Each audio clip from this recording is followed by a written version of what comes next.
Chapter 4. All of a sudden I know how Dad feels when he completes a chapter of the book. Or Mom, when one of her plants suddenly blossoms, or she finishes a new section of the quilt and goes around with a smile on her face all day, even when no one's looking.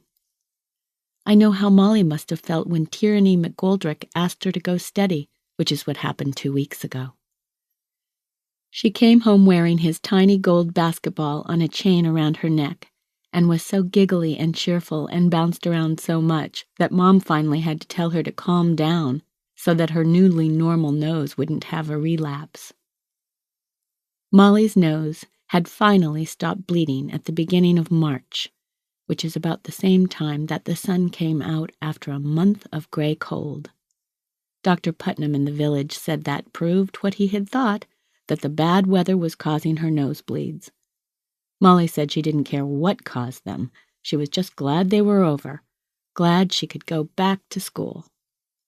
Dad said he was sorry he hadn't bought stock in the Kleenex company. I've hardly seen the sun at all because I've been in my dark room. My dark room. It's finished. It's all finished and perfect. My father did it, just the way he said he would, and everything is just the way I dreamed of it. There is nothing that my father can't do. The first pictures I developed were the ones of Will Banks. I'd had that roll of film tucked away in a drawer under my knee socks for almost 2 months. I was scared stiff when I developed it, scared that I had forgotten how, that I would do something wrong. But when I took the strip of negatives out of the tank and held it to the light, there were 2 pictures of the old house across the field, and then 34 pictures of Will, looking at me in 34 different ways. I felt like a genius, like an artist. When the negatives were dry, I printed them all on one sheet. It's hard to see from the negatives exactly how a print will look, so I crossed my fingers again when I developed the contact sheet that would show me the real pictures for the first time. I stood there over the tray of developer and watched in the dim red light as the sheet changed from white to gray, and then saw the grays change to blacks and the shades become the faces of Will. After 2 minutes, there he was, looking up at me from the tray, 34 of him, still tiny, but complete. When it was ready, I took it, still dripping wet, into the kitchen and laid it on the counter beside the sink.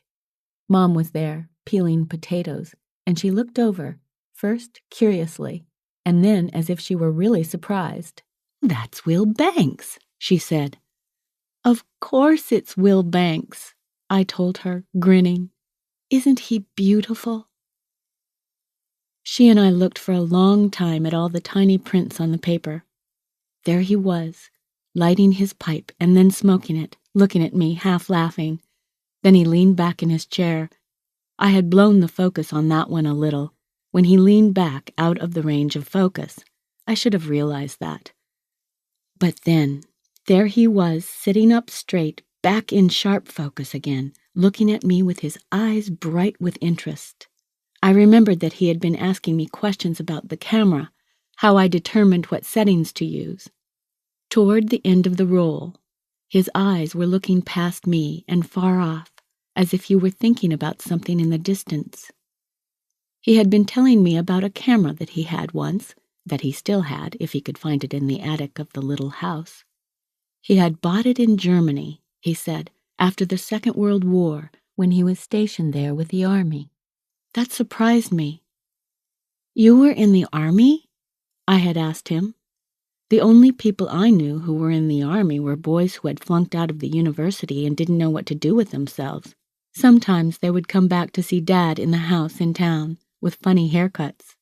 Will had laughed. "I was an officer," he said. "Would you believe it? People saluted me." He put a stern look on his face and made a rigid salute. It was there, in the pictures. Then he had laughed again and puffed on his pipe. "In those days we all joined the army. It seemed important then. For me, the best part was coming home." It was in summer when I came home, and Margaret had made 10 blueberry pies to celebrate. We ate blueberry pie for 3 days, and then we were sick of blueberry pie, and there were still 6 left over. I think she gave them away. He had closed his eyes, remembering, still smiling. It was the last picture on the sheet. His eyes were closed, and the smoke from his pipe was a thin white line beside his head and circling across the top of the photograph. I marked 6 of the tiny prints with a marking pen, my 6 favorites, each one a little different. Then I went back into the darkroom and spent the rest of the day enlarging those. I made 2 sets of them so that I could give one of each to Will. I wondered if he'd be pleased. They were good pictures. I knew that, and both my parents had said so too, and they never lie to me.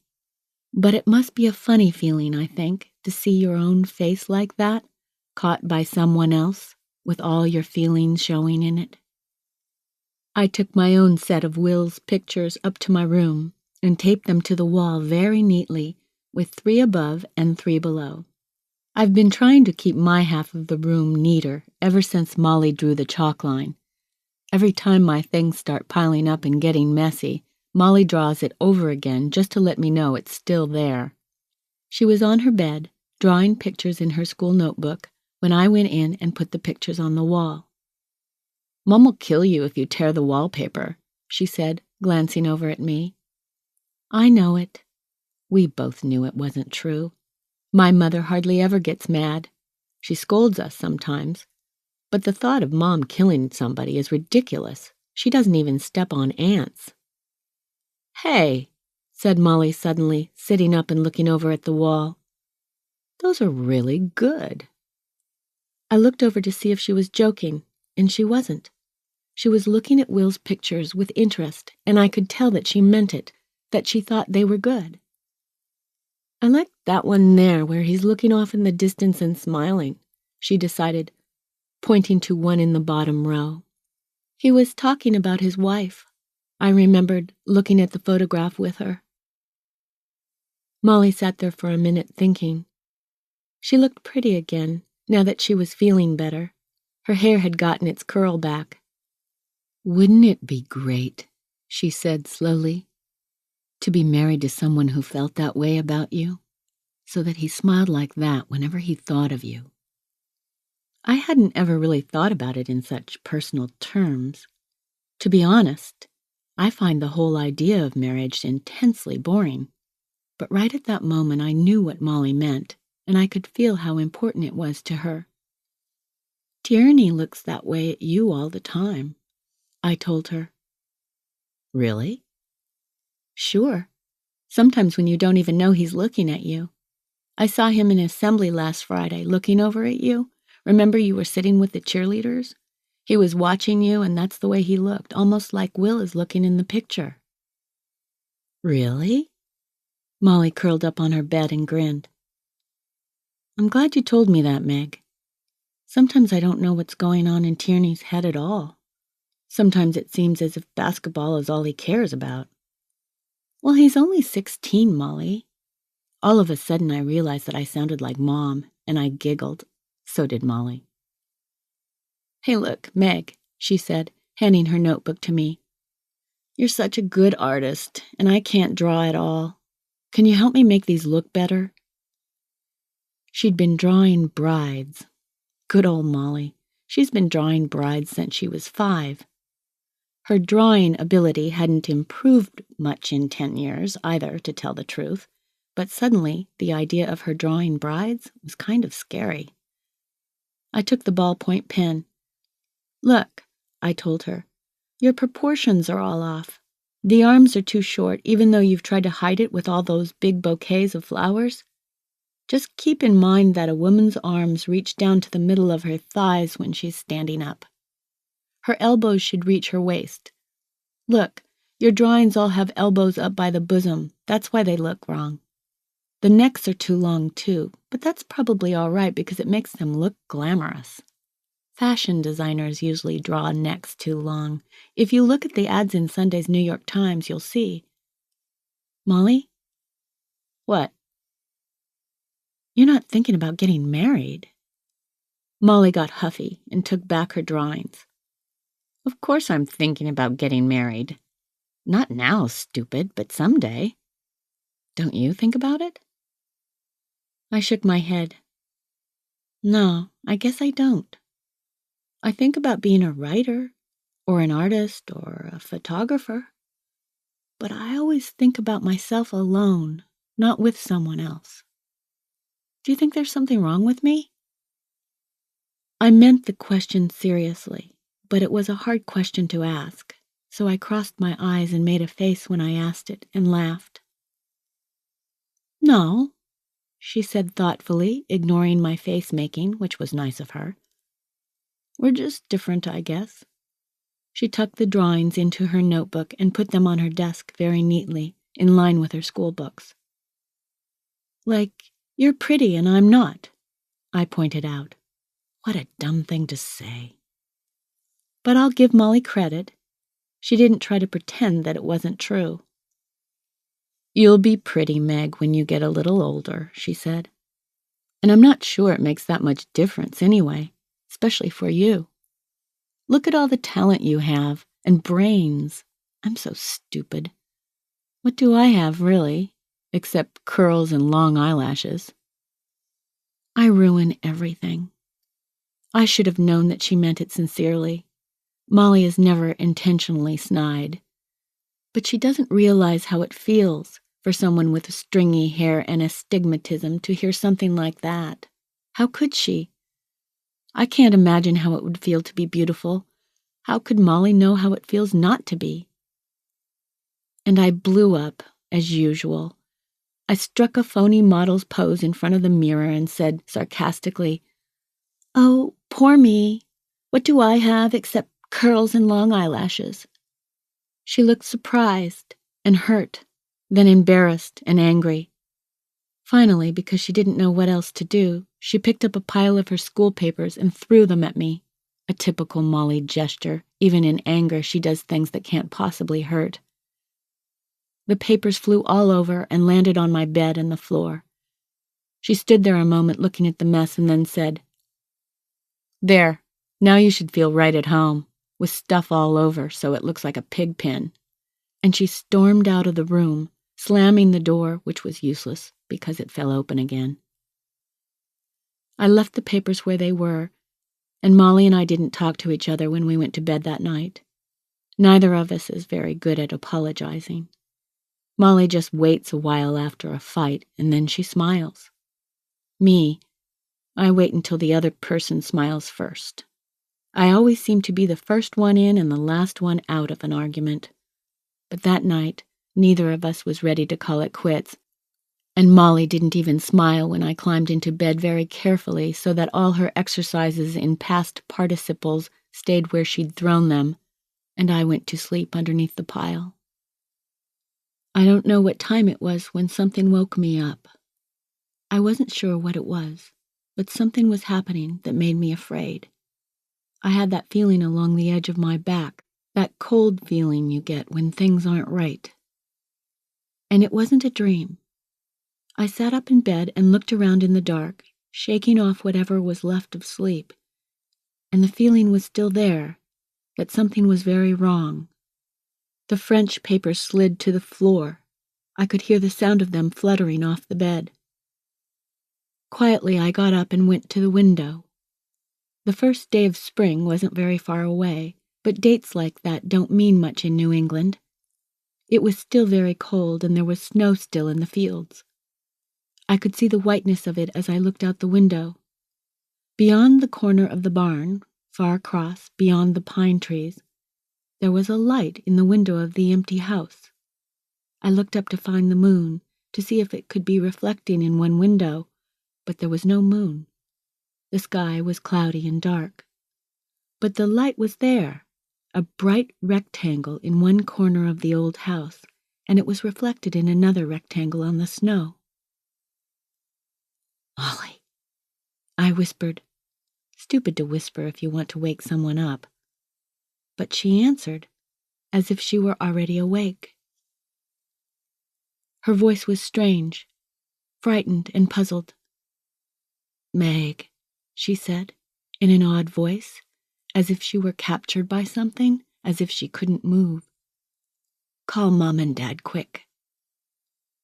Ordinarily, I argue with Molly if she tells me to do something, just on general principles, but everything felt wrong. She wasn't just telling me, she was ordering me, and she was very scared. I ran from the room, through the darkness, through the shadows in the hall, and woke my parents.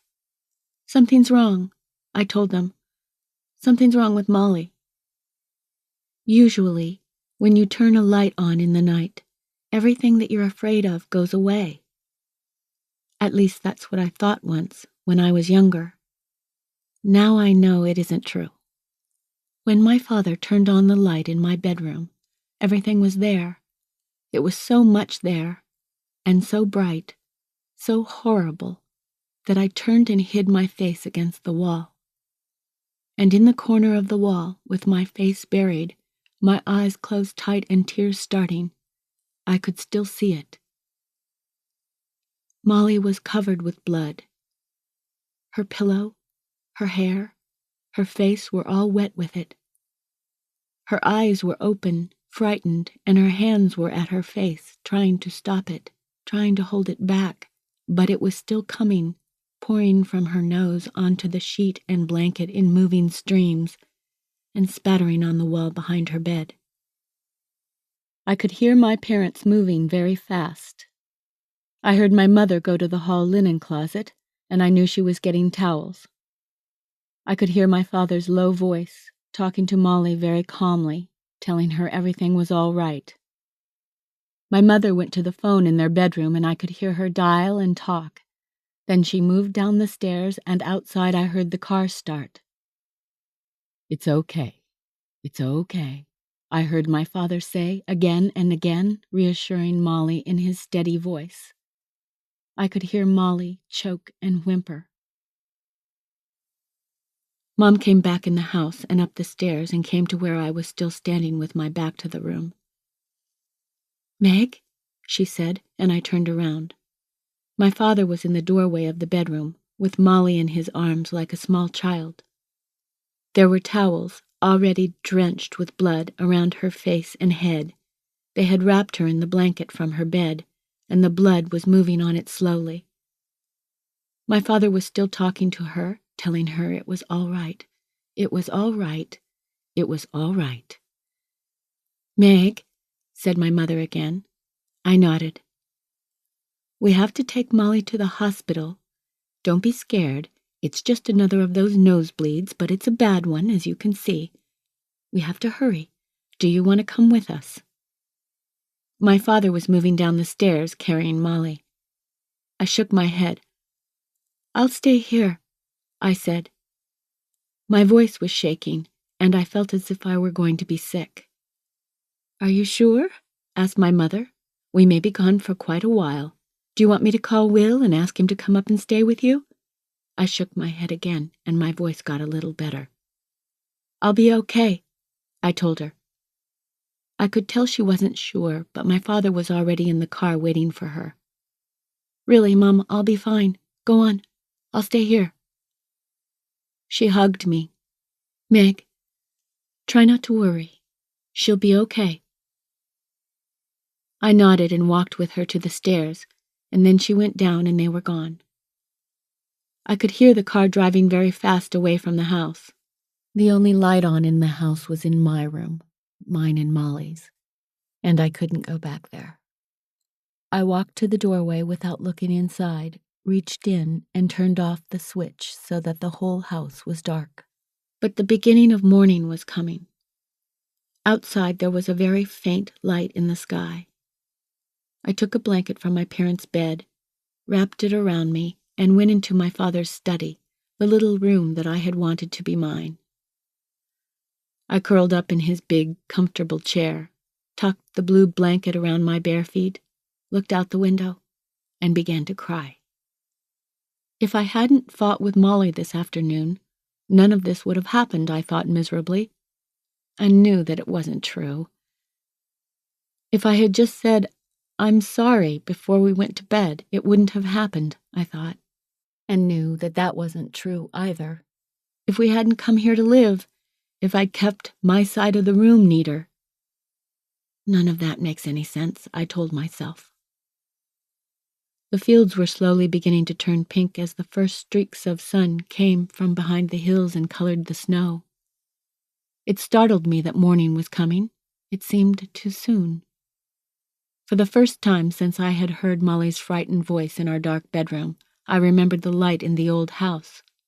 Had I really seen it? Now, everything seemed unreal, as if it had all been a nightmare.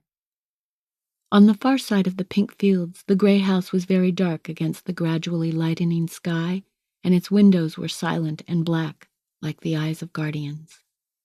But I knew that back in the blue-flowered bedroom, the blood was still there, that it had not been a dream. I was alone in the house. My parents were gone with Molly's hair sticky from blood, and the stains spreading on the blanket around her. Those moments when I had stood shaking and terrified, with my eyes tightly closed against the corner of the wall, moments which may have been hours, I couldn't tell anymore, had really happened. I had seen the light in the window across the fields as well. I remember standing and watching its reflection on the snow, and I knew it was real too, though it didn't seem important anymore. I closed my eyes and fell asleep in my father's chair.